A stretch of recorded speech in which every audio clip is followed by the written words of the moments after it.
Hello বাচ্চারা, কেমন আছো সবাই? আমি এবার নিয়ে চলে এসেছি তোমাদের ক্লাস 4-এর ইংলিশ বাটারফ্লাই বইয়ের লেসন 6। গল্পের নাম কি? স্বদেশ। তোমরা গল্পটি কি পড়েছ আগে? না পড়লে এখন দেখে নাও। কি বলছে দেখো, on your mark match column A with column B. গল্পটা শুরু হওয়ার আগে একটা কলাম দিয়েছে যেটাকে তোমাদেরকে ম্যাচ করতে বলেছে, এ কলামের সাথে বি কলাম। তা প্রথমে দেখো এ কলামে আছে এ নাম্বার ইন্ডিপেন্ডেন্স ডে। তাহলে ইন্ডিপেন্ডেন্স ডে এর সাথে এখানে বি কলামের কত নম্বর মিলবে? ইন্ডিপেন্ডেন্স ডে মানে হচ্ছে কি স্বাধীনতা দিবস। তাহলে স্বাধীনতা দিবস আমাদের কত তারিখ তোমরা সবাই জানো? 15 আগস্ট। তাহলে ইন্ডিপেন্ডেন্স ডের সাথে মিলছে কত নম্বর? 3 নম্বর, 15 আগস্ট। তারপরে দেখো রিপাবলিক ডে। রিপাবলিক ডের সাথে কোনটা যাচ্ছে? অর্থাৎ প্রজাতন্ত্র দিবস। প্রজাতন্ত্র দিবস আমাদের কবে? এটাও তোমরা জানো, 26 জানুয়ারি। তাহলে 26শে জানুয়ারি আমাদের হয় প্রজাতন্ত্র দিবস। তাহলে রিপাবলিক ডে 26 জানুয়ারি। তারপরে দেখো বলছে নেতাজির বার্থডে। নেতাজির জন্মদিন কবে? এটাও জানো, 23 জানুয়ারি। তারপরে বলছে কি গান্ধীজির বার্থডে। গান্ধীজি অর্থাৎ মহাত্মা গান্ধীর জন্মদিন কবে আমরা জানি? 2রা অক্টোবর অর্থাৎ 2 অক্টোবর। তো এই ছিল তোমাদের কলাম এর সাথে কলাম বি ম্যাচিং হয়ে গেল। এবার দেখো কি বলছে, all this dates are important in Indians history. এই সমস্ত তারিখগুলো হলো ভারতীয় ইতিহাসের সব গুরুত্বপূর্ণ তারিখগুলো। প্রত্যেকটি তারিখ আমাদের ভারতবর্ষের ইতিহাসে গুরুত্বপূর্ণ দিন। Which of this days are celebrated in your school and how. কোন দিনটি বা কোন দিনগুলি তোমার স্কুলে সেলিব্রেট অর্থাৎ পালন করা হয় এবং কিভাবে হয় সেটা তোমাদেরকে জিজ্ঞাসা করছে। তারপরে দেখো বলছে লেটস রিড। নিশ্চয়ই তোমাদের স্কুলে হয়। কি কি হয়? 15 আগস্ট সেলিব্রেটেড হয়, 26 জানুয়ারি হয়, 23 জানুয়ারিও হয়, 2 অক্টোবরও নিশ্চয়ই হয় কোনো কোনো স্কুলে। তো এগুলো তোমরা নিজেদের মতন করে পড়বে। চলো তারপরে কি বলছে, লেটস রিড। এখানে একটা গল্প দিয়েছে, গল্পটা আমরা এবার পড়ব। It was a busy morning in a railway station. এটা ছিল একটি রেল স্টেশনের ব্যস্ত সকাল। The year was 1930। বছরটা কি ছিল না 1930 সাল, অর্থাৎ সালটা ছিল সেই সময় 1983, অর্থাৎ আজ থেকে বহু বছর আগেকার কথা বলছে। A young boy in soiled clothes entered the platform. কি বলছে? একটা নোংরা জামা কাপড় পরা একজন যুবক প্ল্যাটফর্মে অর্থাৎ স্টেশনের যে প্ল্যাটফর্ম থাকে সেই প্ল্যাটফর্মে প্রবেশ করলো। তার জামা কাপড়টা কি পরা ছিল না সয়েলড, অর্থাৎ সয়েলড মানে কি এখানে নোংরা অর্থাৎ ডার্টি বোঝাচ্ছে। His feet were bare and muddy. তার পা দুটো ছিল খালি এবং কাদা মাখা। মাডি মানে হচ্ছে কাদা মাখা আর বেয়ার মানে হচ্ছে খালি পা। তার পা দুটো ছিল কি না খালি পা। He seemed to be very tired. তাকে দেখে মনে হচ্ছিল সে খুবই ক্লান্ত। But his eyes were glowing like fire.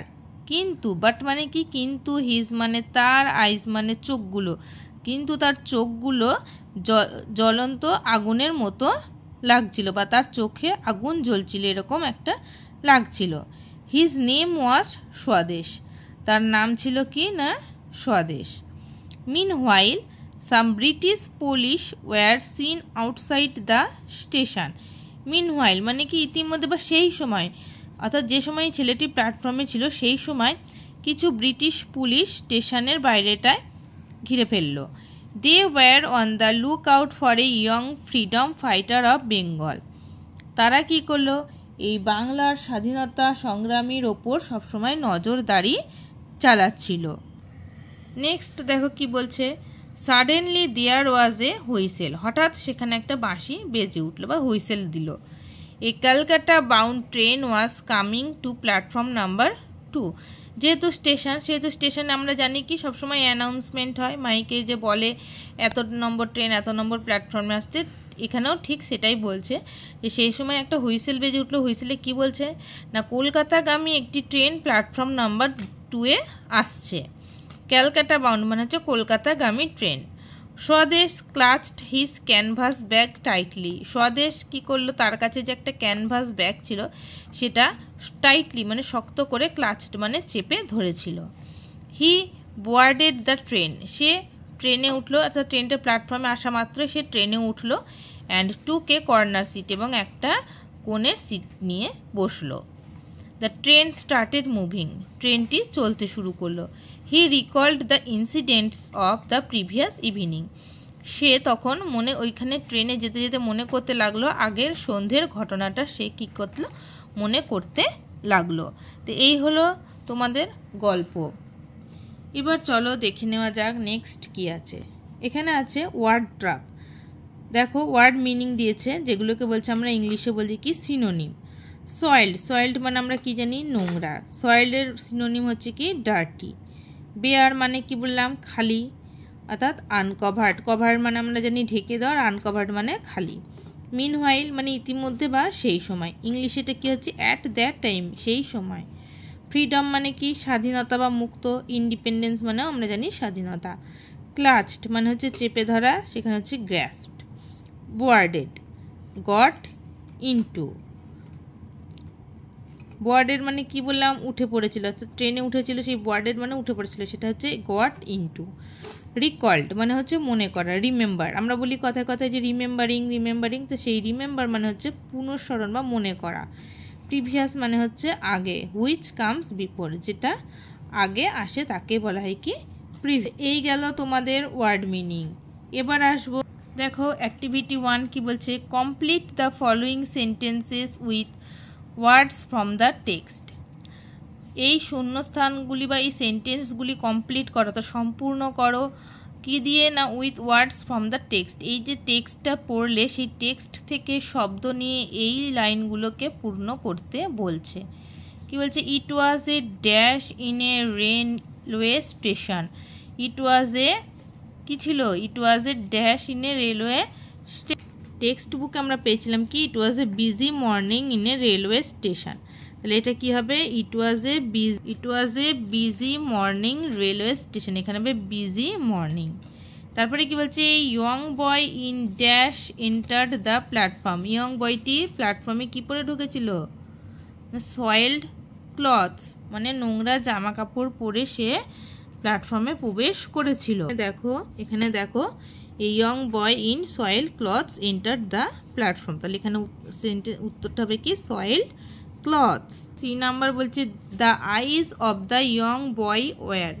তাহলে যুবকের চোখ দুটি কীরকম ছিল, লাইক ফায়ার, আগুনের মতন তার চোখ দুটো ছিল। এখানে দেখো দিয়েছে but his eyes were glowing like fire. তাহলে এখানে অ্যান্সার হচ্ছে কি লাইক ফায়ার। ডি নাম্বার দেখো, এ ক্যালকাটা বাউন্ড ট্রেন ওয়াজ কি, এ কলকাতাগামী ট্রেন ওয়াজ কি হয়েছিল না কাম নাম্বার 2, কামিং প্ল্যাটফর্ম নাম্বার 2। তো চলো দেখে নেওয়া যাক বইয়ে কি আছে। দেখো a Calcutta bound train was coming platform number 2। তো এই হলো আমাদের অ্যাক্টিভিটি 1-এর কাজ। এবার অ্যাক্টিভিটি 2-তে কি বলছে দেখো, he recalled the incidents of the previous evening. সে গত সন্ধ্যের ঘটনা মনে করতে লাগলো। What are the things that you think he recalled. সে তোমার কি মনে হয় যে সে কি মনে করেছিল। Discuss with your partner and make a list of those. তুমি তোমার পার্টনার বা সঙ্গীর সাথে আলোচনা করো এবং একটি লিস্ট তৈরি করো যে সেই স্বদেশ গত সন্ধ্যের কি ঘটনা সে মনে করতে পারে। এই হলো অ্যাক্টিভিটি 2 পর্যন্ত আমাদের হোমওয়ার্ক। তাই এগুলি তোমরা বাড়িতে করবে। তা দেখো আমার পড়ানো যদি তোমাদের ভালো লেগে থাকে অবশ্যই চ্যানেলটিতে সাবস্ক্রাইব করবে, পাশে থাকা বেল আইকনে ক্লিক করবে এবং ভিডিওটিতে একটি লাইক, কমেন্ট এবং শেয়ার করতে ভুলবে না। ভালো থেকো, সুস্থ থেকো এবং আমার ভিডিওগুলি দেখো এবং অবশ্যই পড়াশোনা করবে। টাটা।